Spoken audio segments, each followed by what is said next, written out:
शराब घोटाला मामले में अब अगला नंबर आपकी नेता आतिशी मर्रेना का आ सकता है। आतिशी को जब से ये पता चला है कि वो आने वाले दिनों में गिरफ्तार हो सकती हैं, छटपटा वो बीजेपी और जांच एजेंसियों पर अनाप शनाप बयानबाजी कर रही हैं। बीते दिनों आतिशी ने बीजेपी पर जिस तरह बेफजूल का आरोप लगाया था, उसके बाद अब आतिशी की मुश्किलें बढ़ गई है। बीजेपी ने आम आदमी पार्टी के लीडर आतिशी पर मानहानि का नोटिस भेजा है।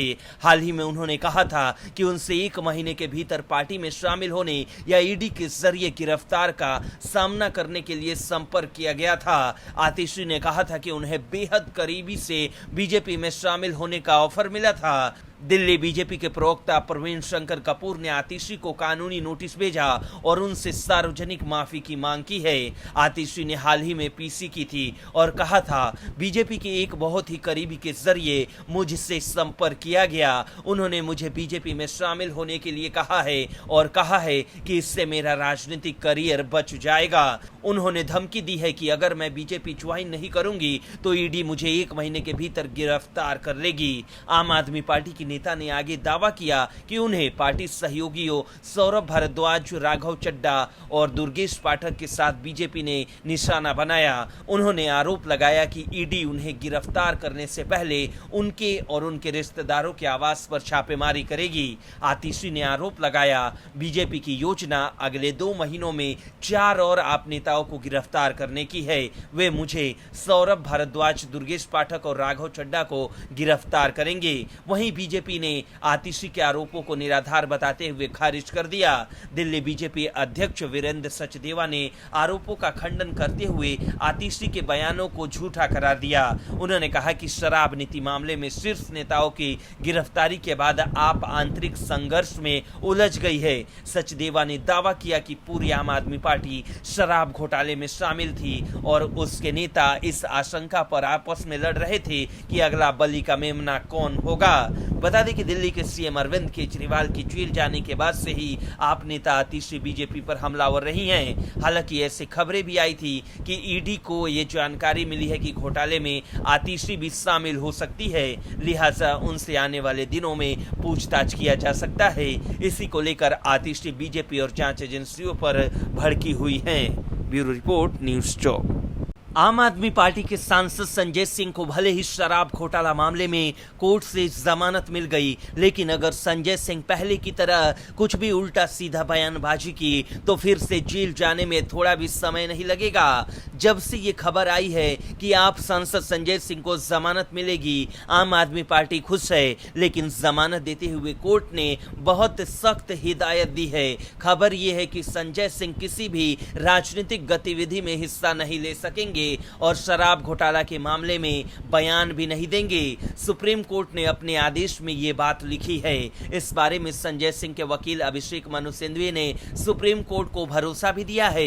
सुप्रीम कोर्ट ने संजय सिंह को जमानत देते वक्त ये भी अपने आदेश में लिखा है कि संजय सिंह को जमानत दिया जाना शराब घोटाला मामले में मिसाल के तौर पर नहीं लिया जाएगा।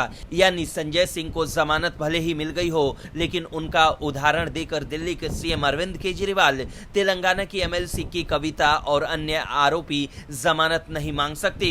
वो दिल्ली एनसीआर छोड़कर नहीं जाएंगे। अगर किसी स्थिति में दिल्ली एनसीआर छोड़कर जाना पड़े तो इसकी पहले से सूचना प्रशासन को देनी होगी। अगर वो एनसीआर छोड़ते हैं तो वो अपनी यात्रा के कार्यक्रम को आईओ के साथ साझा करेंगे। इसके साथ ही वो अपनी लोकेशन शेयरिंग भी ऑन रखेंगे और उसे जांच अधिकारी के साथ साझा करेंगे। कोर्ट ने संजय सिंह को अपना पासपोर्ट भी जमा करने को कहा है। पासपोर्ट को कोर्ट के समक्ष जमा करना भी एक जरूरी शर्त रखी गई है। संजय सिंह को जांच में सहयोग करने को कहा गया है। इसके लिए कोर्ट ने कहा है कि वो जांच अधिकारी को अपना मोबाइल नंबर उपलब्ध कराएंगे।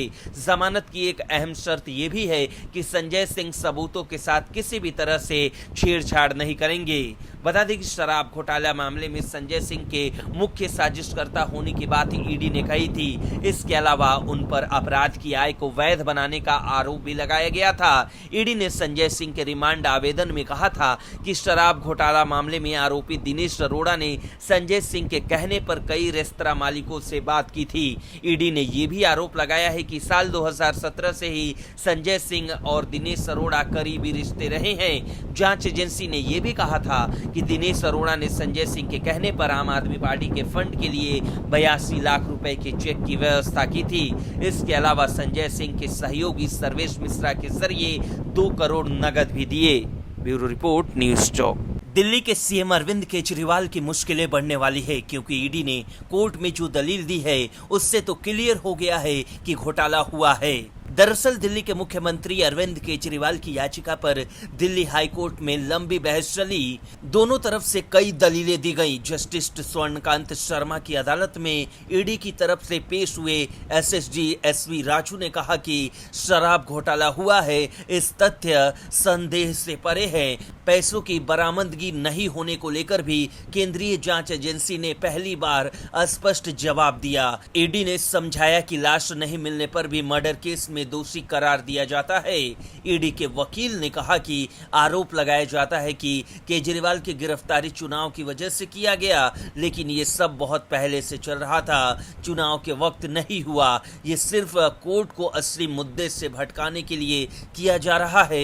ऐसा नहीं है कि ईडी अभी एक्टिव हो गई है, ईडी कई सालों से एक्टिव है। उन्होंने कहा कि बड़ी मात्रा में डिजिटल सबूत नष्ट कर दिए गए। आप समय समय पर अपना मोबाइल नहीं बदलते, आप बिचौलिए के जरिए काम करते हैं और तस्वीर में नहीं आते।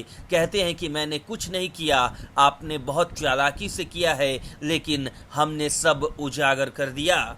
पैसों की बरामदगी से जुड़े सवालों को जवाब देते हुए ईडी ने कहा कि यदि हम साबित कर देते हैं कि आप मनी लॉन्ड्रिंग में शामिल है तो बरामदगी प्रासंगिक नहीं। राजू ने कहा, तर्क दिया जाता है कि मेरे घर से कुछ नहीं मिला, लेकिन आपने किसी और को दे दिया तो कहां से मिलेगा? आपके घर में से। एसएसजी ने अपनी बात को समझाते हुए कहा, योर ऑनर, आप इस बात से अवगत हैं कि बहुत से केसों में 100 बरामद नहीं होते, लेकिन मुकदमा चलता है और दोषी भी साबित होता है। इसका मतलब ये नहीं है कि हत्या नहीं हुई है। इससे पहले मुख्यमंत्री अरविंद केजरीवाल की ओर से वीडियो कॉन्फ्रेंसिंग के जरिए पेश हुए वरिष्ठ वकील अभिषेक मनु सिंघवी ने अपनी दलीलें रखी। उन्होंने कहा, गिरफ्तारी को गलत बताते हुए इसे लोकसभा चुनाव से जोड़ने की कोशिश की। उन्होंने टाइमिंग पर सवाल उठाते हुए कहा कि चुनाव में हिस्सा लेने से रोकने और बदनाम करने के लिए उनके मुवक्किल को गिरफ्तार किया गया। सिंघवी ने एक बार फिर दावा किया कि ईडी ने दबाव डालकर आरोपियों और गवाहों से केजरीवाल के खिलाफ बयान दिलाए गए। उन्होंने ये भी कहा कि केजरीवाल के खिलाफ ईडी के पास कोई सबूत नहीं है। ब्यूरो रिपोर्ट, न्यूज़ चौक।